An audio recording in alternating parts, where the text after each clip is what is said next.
incredibly bloody, with many executions and episodes of torture occurring within the famous walls of the palace. However, there was a site just outside the tower that saw more bloodshed than within, as only really 7 people were executed inside the tower during the Tudor period. Later, it was used as an execution site during the First and Second World War for spies to meet their ends against a firing squad. But as mentioned before, more bloodshed occurred outside the walls of England's famous palace than inside it, and literally this happened 100 metres away at Tower Hill. Join us today as we look at London's famous execution site, Tower Hill.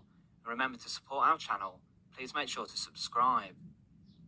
Today, Tower Hill is mostly known for its location just north of the Tower of London's moat, and also the fact it's home to a DLR and tube station. The passengers that pass through Tower Hill on a daily basis are probably unaware that they're passing very close to a place where many of Tudor England's most famous people who offended the monarchy were beheaded. Many high-profile executions throughout history were carried out there, and it's mostly where members of the nobility met their end. In London, commoners were hanged at Tyburn and later at Newgate, and there were many other locations across England for hangings. However, executions were a public spectacle and were supposed to have a deterrent effect to put off the general public from dissenting or plotting against the monarchy, for example. Members of the royal family or those of noble birth who had special permission were executed in private within the walls of the Tower of London.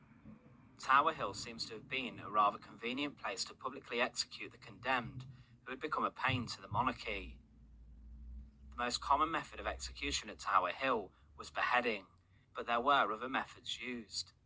Richard White was burnt at the stake for Lollardism in 1440 there, and William Collingbourne was hanged, drawn and quartered in 1484 for favouring the cause of Henry Tudor during Richard III's reign. In 1532, another 3 people were executed, being hanged, drawn and quartered for coining, making counterfeit coins, which was considered treasonous. The works of Victorian Walter Thornbury explains more about the Tower Hill as an area. He writes of Tower Hill that historical and blood-stained ground to the northwest of the tower, sometimes a large plot of ground, now greatly straitened by encroachments for gardens and houses. Upon this hill is always readily prepared, as the charges of the city, a large scaffold and gallows of timber for the execution of such traitors or transgressors as are delivered out of the tower, or otherwise to the sheriffs of London, by writ there to be executed. An old plan of the tower in 1563 shows us the post of the scaffold for state criminals, a good deal north of Tower Street. In the reign of Edward IV, the scaffold was erected at the charge of the king's officers, and many controversies arose at various times about the respective boundaries between the city and the lieutenant of the tower. On the Tower Hill scaffold perished nearly all the prisoners whose wrongs and sorrows and crimes the great Sir Thomas More, the wise servant of a corrupt king, Bishop Fisher, a staunch adherent to the old faith, Cromwell, Earl of Essex, and the poet Earl of Surrey, all victims of the bad same monarch. In the reigns of Edward VI and Mary, in ghastly procession after the masked headsman placed Lord Seymour in due course, followed by the brother who put him to death, the proud protector Somerset, that poor weak young noble, Lady Jane Grey's husband, Lord Guilford Dudley, and Sir Thomas Wyatt, the rash objector to a Spanish marriage.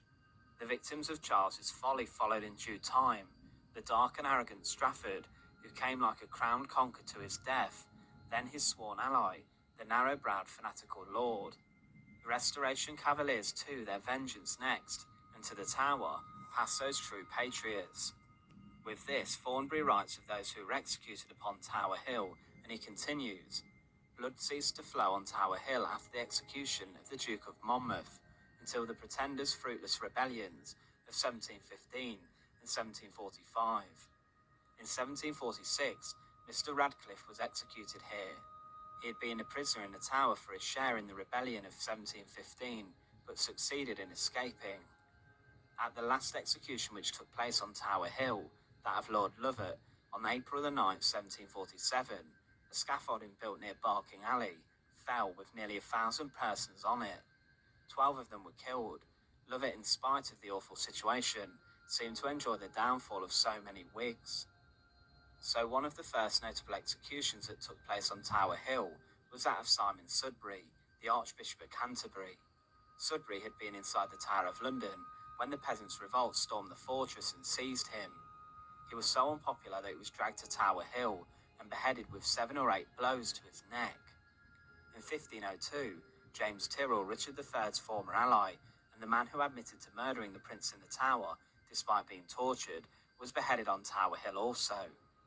John Fisher, the Bishop of Rochester, who disagreed with Henry VIII's religious changes, was also executed here, as was ex-Tudor Lord Chancellor Thomas More and Thomas Cromwell, the former best friend and extremely close ally of Henry VIII. Today, a simple memorial to those who were executed at Tower Hill is on display.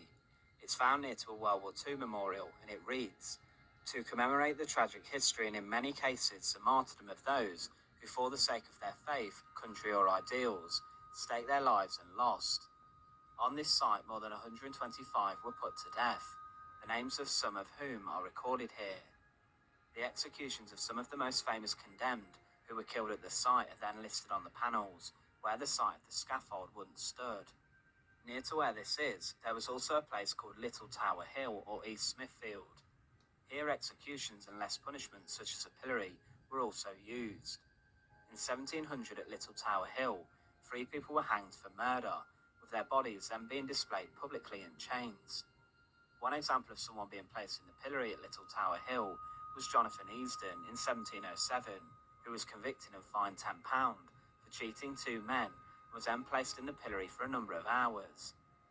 So the whole area of Tower Hill, including the Tower of London, is a place which is synonymous with crime and punishment.